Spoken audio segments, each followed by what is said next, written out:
Ensemble, on va contrôler la force.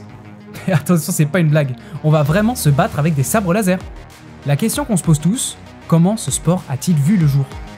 J'ai eu l'idée en faisant une blague à ma femme de l'époque, en lui disant viens on fait une école de sabre laser, elle a dit oui. Donc on s'est pris au sérieux. Et en parlant à droite, à gauche avec les différentes personnes, et en fait ils ont accroché au projet. Donc on y est allé quoi, tout simplement, et ça fait 10 ans. Ici, on utilise la force, au sens propre et au figuré. Et croyez-moi, ce sport rassemble une communauté incroyable.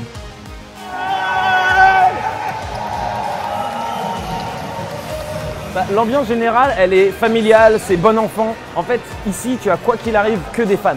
C'est que des personnes qui un jour ont regardé Star Wars et se sont dit « moi aussi j'ai envie d'être un Jedi ». Comme tout sport, celle-ci se joue avec des règles bien définies.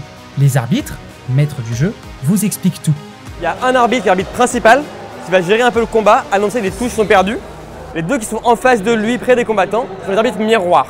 Leur rôle est de déclarer si les touches mises par leurs combattants sont valides et où elles touchent. La règle principale, c'est la touche doit être armée. Donc il faut que la pointe du sabre passe de derrière le poignet avant de toucher. Et selon là où elle touche, le combattant perd un nombre de points de vie spécifique. Si tu es touché à la tête, au torse, tu vas perdre 2 points de vie. Si tu es touché au bras ou aux jambes, tu perds 1 point de vie.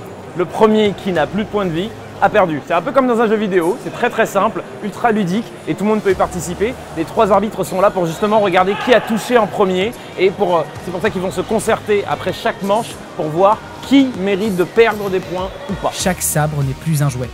Il pulse, il vibre, il exige maîtrise et technique. Les lames, elles sont en polycarbonate, donc c'est les mêmes matériaux que les visières de CRS. Ça donne un peu un exemple de résistance, donc ça peut encaisser des parpaings par exemple. Tous les sabres sont équipés de LED RGB, c'est-à-dire qu'on peut changer les couleurs, rouge, vert, bleu et faire la mixité de ces couleurs-là également. Rapprochons-nous des combattants pour savoir ce qu'ils pensent de leur sport.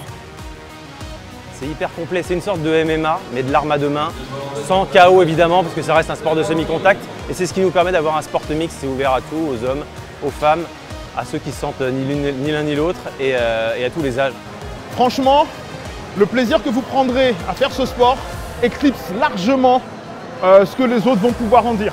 Et encore une fois, si vous avez quelqu'un qui rigole parce que vous lui dites que vous faites du sabre laser, donnez-lui un sabre, faites 2-3 échanges et vous verrez, la personne elle va arrêter de rigoler et elle va faire une session complète. J'espère que vous avez aimé découvrir ce sport avec Warzone.